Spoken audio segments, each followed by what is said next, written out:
Halo, selamat siang semuanya. Perkenalkan saya Gita Najmali, NIM 182232122 dari Sistem dan Teknologi Informasi IPB, akan menjelaskan beberapa soal tentang sampling, reconstruction, and aliasing untuk mata kuliah Multimedia System.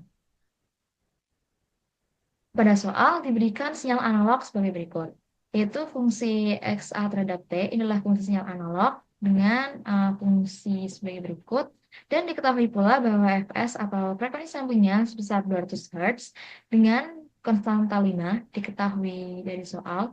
Kemudian sinyal sinusoid, dari sini kita bisa menentukan frekuensinya yaitu omega dibagi 2pi sama dengan 25 Hz, dan juga sinyal kosinusoidnya, frekuensi sinyal kosinusoidnya sebesar 125 Hz. Ini sinyal kosinusoidnya. Kemudian kita diminta untuk menentukan Xn, yaitu versi diskrit dari sinyal analog XA terhadap T. Sebelumnya, kita mempunyai rumus dasar sinyal diskrit, yaitu X terhadap N sama dengan XA N per Fs, dengan Fs sama dengan frekuensi sampling, dan N sama dengan indeks diskrit. Misalnya pada soal kita diberikan Fs sama dengan 200 Hz. Maka kita bisa mengambil sampel setiap 1 per Fs sama dengan 0,005 detik, yang berarti nilai Xn akan dihitung dengan interval 0,005 antar sampelnya. Dari sini juga kita bisa menentukan indeks diskritnya mulai dari 0, 1, 2, dan seterusnya. Lalu kita mendapatkan fungsi Xn, yaitu fungsi sinyal diskritnya sebagai berikut. Kita memasukkan N pada fungsi, dan diperoleh bahwa sinyal sinusoid memiliki frekuensi 50 pi per 200 Rad per sampel, dan sinyal kosinusoid, memiliki frekuensi 250 pi per 200 Rad per sampel. Dan diperhatikan di sini ada indikasi terjadinya aliasing pada frekuensi kosinusoid, pada sinyal kosinusoid. Kenapa? Karena frekuensi tertingginya yaitu 250 lebih tinggi daripada Fs yaitu 200 pi, dan ini berpotensi menyebabkan aliasing. Untuk lengkapnya akan dijelaskan lebih lanjut pada slide-slide berikutnya. Kemudian kita akan menampilkan hasil plotting sinyal analog menggunakan Matplotlib Python. Di sini kita memiliki beberapa parameter. Yang pertama ada frekuensi sampling sebesar 200 Hz, kemudian periode sampling, yaitu interval waktu antar sampel sebesar 1 per Fs, dan juga N. N ini kita mengambil 20 sampel pertama agar terlihat lebih jelas hasilnya. Kemudian kita masukkan fungsi sinyal analog yang sudah kita miliki tadi, dan kita ambil pada rentang waktu 0 sampai 0,1 detik. Sehingga dihasilkan grafik sebagai berikut, dengan garis biru ini adalah sinyal analog kontinu, dan titik-titik merah ini adalah titik-titik diskritnya. Dari sini kita bisa melihat bahwa sinyal diskrit mencoba merepresentasikan sinyal analog aslinya nanti. Nah, kemudian pada hasil plotting sinyal diskrit, kita ambil titik-titik merah yang tadi muncul di sini,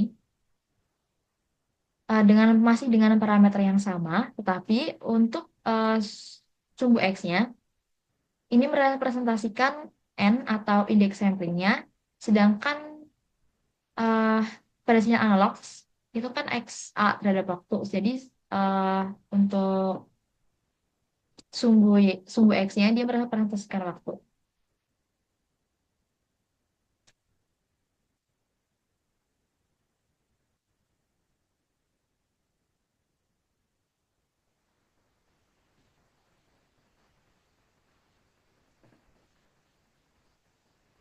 Kemudian selanjutnya kita diminta untuk menentukan discrete time Fourier transform atau DTFT.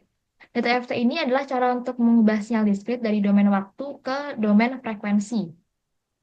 Dengan kata lain, kita ingin melihat ada frekuensi apa saja yang ada dalam sinyal kita dan seberapa kuat frekuensi itu.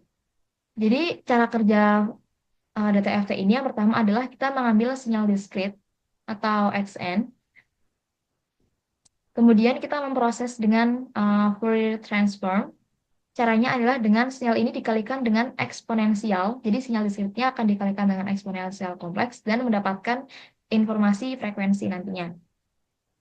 Kemudian setelah itu akan dihasilkan spektrum frekuensi dan bisa kita lihat dari grafik.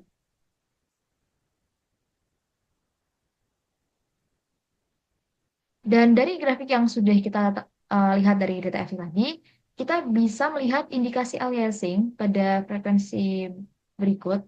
Mengapa? Karena eh, ada ada frekuensi tertinggi yang melebihi dari Nyquist rate-nya. Jadi yang pertama kita tahu bahwa Fs itu sebesar 200 Hz dan eh, menurut teorema Nyquist rate, eh, menurut teorema Nyquist-Shannon, Nyquist rate-nya itu sebesar Fs per 2, yaitu 200 per 2 sama dengan 100 Hz. Jadi semua komponen frekuensi yang di atas 100 Hz akan mengalami aliasing. Nah, pada gambar terdapat sinyal di 125 Hz yang lebih besar dari 100 Hz. Makanya sinyal tersebut akan terlipat dan terjadi aliasing. Sehingga setelah aliasing, frekuensinya akan turun menjadi 75 Hz. Eh, dan gimana sih cara menghindari aliasing ini? Kita bisa menggunakan Fs yang lebih tinggi, yaitu lebih dari 200. Sehingga nantinya frekuensi bisa menangkap seluruh frekuensi maksimum.